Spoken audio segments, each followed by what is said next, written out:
Well, welcome to the 700 Club. If you hadn't had the flu yet, you probably know someone who has. This has become the worst flu season in the United States in nearly a decade, and unfortunately, it's far from over. Yeah, more than 50 children have already died, and many hospitals are overflowing with patients. Heather Sells brings us the story. The flu season is getting worse, and health officials are warning, watch out. The flu is prevalent in every single state of the continental United States. The Centers for Disease Control says well over 14,000 people have been hospitalized with the bug since the season began. That's double last year's number and the highest recorded since the government started tracking it in 2010. The types of symptoms we're seeing for the flu would be a dry cough, muscle aches, fevers, chills, sometimes a headache, sore throat. Usually a quick onset of these symptoms. At least 53 children have died from the flu, including 16 last week. 7-year-old Savannah Jessie of Indiana tested positive for the flu. She died just one day after being rushed to the hospital. Everybody is devastated. You'd never expect it to happen to you. To stop the spread, some schools are shutting down for days at a time. This Catholic school in Illinois closed its doors after more than a quarter of its students got sick. In Alabama, the Marshall County School District closed after students and staff became ill. It's an airborne problem. When they're coughing, sneezing, or even talking, it's when they're spreading this. One piece of good news, this season's flu shot targets the very strains that are making everyone sick. It's why authorities are still pushing the vaccine, even though it's no guarantee. You reduce your chance of getting the flu by about a third. So that's, not zero.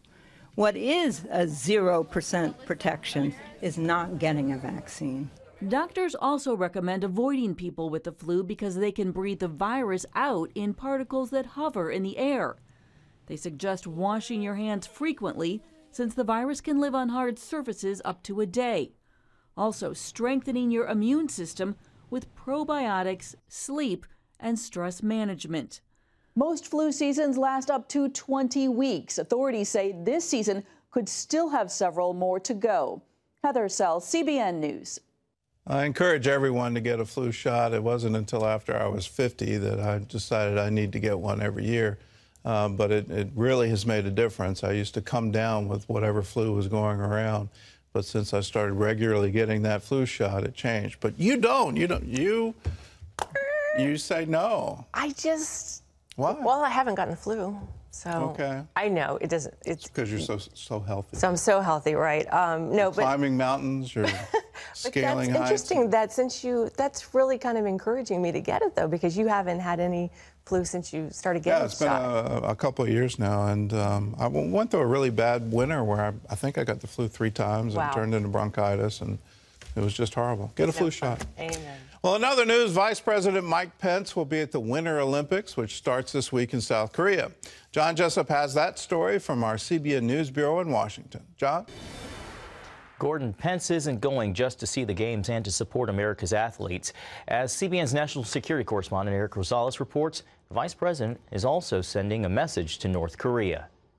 Vice President Mike Pence left for the Winter Olympics. By his side, Fred Warmbier, the father of Otto Warmbier, the 22-year-old who died following 15 months of imprisonment inside North Korea.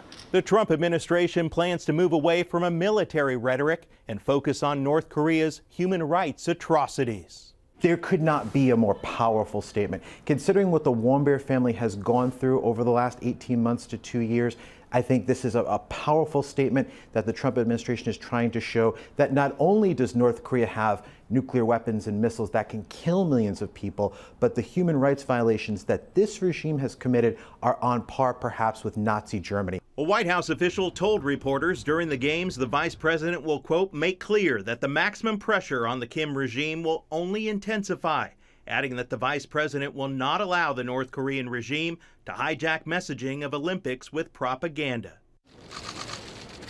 On Sunday, North Korean International Olympic Committee member Chang Eung arrived in South Korea ahead of the 2018 Winter Olympics. He said he hopes everything goes well for the Olympics and relations between the two Koreas. North and South Korea agreed to march under a united flag during the opening ceremony.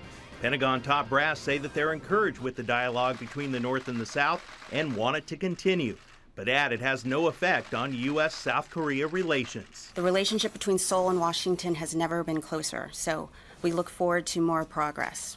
We're very capable of countering any threat to the United States, its allies, or its partners. But amid the renewed relations between the two Koreas during the games, North Korea still plans to send a message to America ahead of the ceremonies. Pentagon sources tell CBN News it appears North Korea is planning to show off dozens of long-range missiles at a parade this Thursday, the day before the Winter Olympics are set to begin. Really, it shows what North Korea's intent is. They have no intent of having a détente with South Korea or talking with the United States. When the Olympic flame dies out, many say North Korea will continue with its games and continue testing its intercontinental ballistic missiles. Eric Rosales, CBN News, Washington. And today on our online political talk show, Faith Nation, CBN News will take an in-depth look at North Korea and national defense here at home. You can find Faith Nation on our CBN News Facebook page beginning at 12:30 Eastern. That's facebook.com/CBN News. Well, Congress is trying to avoid another government shutdown. The House passed a temporary spending bill Tuesday. It would keep the government running until March 23rd. Now it's up to the Senate to take up the measure. But President Trump made clear if the deal doesn't include border security, he'd welcome a shutdown. Trump said loopholes in the law must be changed to keep gangs like MS-13 out of the country. Frankly, I'll go a step further. If we don't change the legislation, if we don't get rid of these loopholes where killers are allowed to come into our country and continue to kill gang members, and we're just talking about MS-13, I'd love to see a shutdown if we don't get this stuff taken care of. CBN News reported on those loopholes Tuesday in Eric Rosales' story about border security. Chief Manuel Padilla, who heads up the Border Patrol's Rio Grande Valley sector, explained how illegals exploit those loopholes with fake families. Counterfeit documents, modified documents that are being issued in certain countries to make a family, if you will, just establish a parenthood of a child. And then once we start interviewing, we find out it's all false claims. And during his State of the Union address last week, the president called on Congress to close those loopholes. Well, since CBN broke news that members of President Trump's cabinet are meeting weekly to pray and to study the Bible, the pastor who leads it has come under attack. Now he's responding to claims which he says are blatantly false. Washington correspondent Jennifer Wishon brings us that story. The Bible study Capitol Ministries founder Ralph Drollinger leads with members of President Trump's cabinet is almost a year old and going strong, despite a firestorm of attacks lobbed at him after news of the study broke. So why the outrage about this Bible study? Well, maybe it's because Christians are gaining some new turf. Maybe that's the bottom line of it all. He thinks much of it stems from some media outlets labeling him as a Christian nationalist. That is, a leader seeking to establish Christian dominion over government to create a theocracy that replaces civil law. Drollinger says that couldn't be further from the truth. Jesus and the apostles never talk about constructing Christian nations. They're about building the kingdom of God.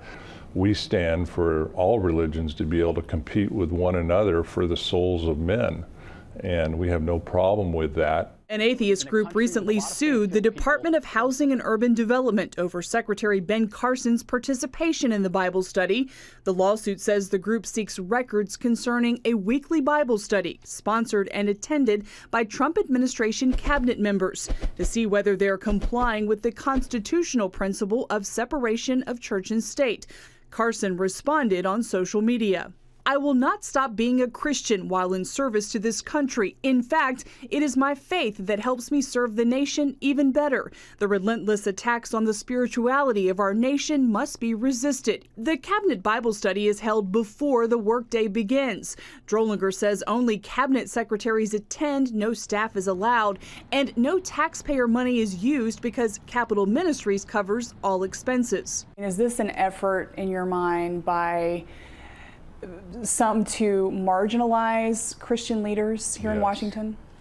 Yeah, I think if you can get the populace, the voting populace, to fear that the White House cabinet members, there being so many Christians, are meeting behind closed doors every week to have Bible study, and that they're plotting a Christian overthrow of the country creates fear in the voting populace, no doubt. But I can go on record as saying we're not doing that whatsoever. We're just trying to build men and women in Christ-like character, and then they carry that character into their vocation. Jennifer Wishon, CBN News, the White House. Thanks, Jennifer. A California judge has ruled in favor of a Christian baker who refused to make a same-sex wedding cake. The judge found Kathy Miller, who owns Tastry's Bakery, not guilty of discrimination in a case stemming from last August, and ruled the state cannot force her to act against her sincerely held beliefs. But the judge also said if Miller had refused to sell a cake already made and on display, she would have been guilty of discrimination. Miller was sued under State Civil Rights Act.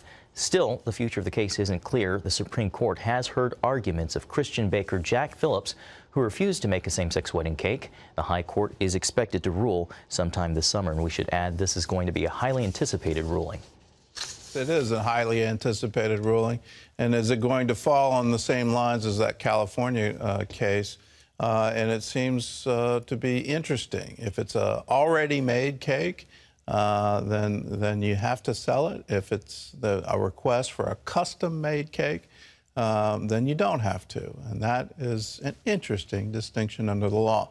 This is something that's going to be litigated, I predict, unfortunately, again and again and again. This isn't going to be one and done, and we're going to see multiple rulings from multiple jurisdictions on it.